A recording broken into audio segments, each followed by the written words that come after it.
che sono quelli che ben conoscete, e quindi la nuova conformazione è questa. Ci piaccia o non ci piaccia, questo è quello che dice la legge. A me convince abbastanza la cosa, salvo l'idea della pedemontana che mi sembra un po' infelice.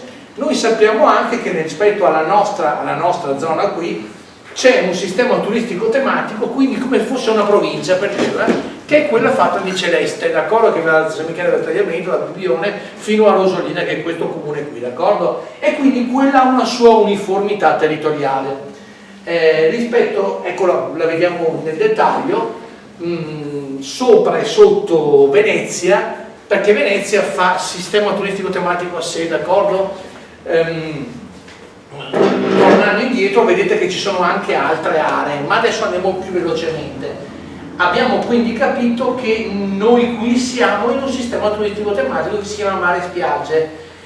Non c'è confusione, nel senso che qui il mare c'è, la spiaggia anche, la vocazione è quella. Che poi ci sia un vantaggio, quello di Chioggia, di avere la città d'arte rispetto a questo problema, non me ne farei tanto una questione, perché è il jolly e l'asso della manica in più che ha Chioggia, e che quindi non sta in questo tema qui, no?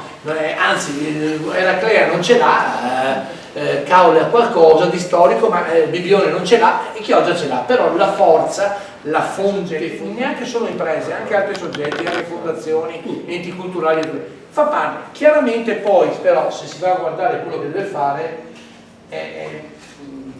se lo scopo del consorzio è commercializzare le attività dei propri aderenti, è meglio non inserire all'interno del consorzio un soggetto che non ha la finalità di costruire un prodotto per la sua commercializzazione. Cioè è inutile che mettiamo dentro l'associazione ambientalista dentro al consorzio, perché non ha nessun senso, mentre l'OGD magari, cioè nel senso che qui si commercializzano dei prodotti turistici, e quindi è bene che ci siano i privati, imprenditori, albergatori, altri, commercianti, ristoratori, che assieme costruiscono, per dirla semplice, pacchetti turistici per la commercializzazione dei pacchetti turistici, e quindi di conseguenza è chiaramente questa della località, come si poteva anche scrivere, ma dei prodotti.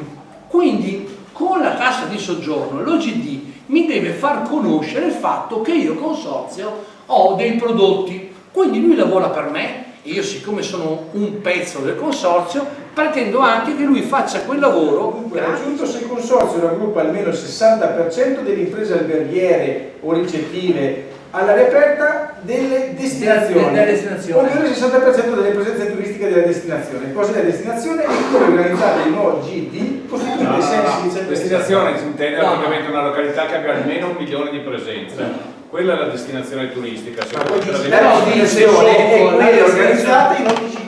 Allora dice, la destinazione è quella organizzata in OGD costituita ai sensi della deliberazione 2286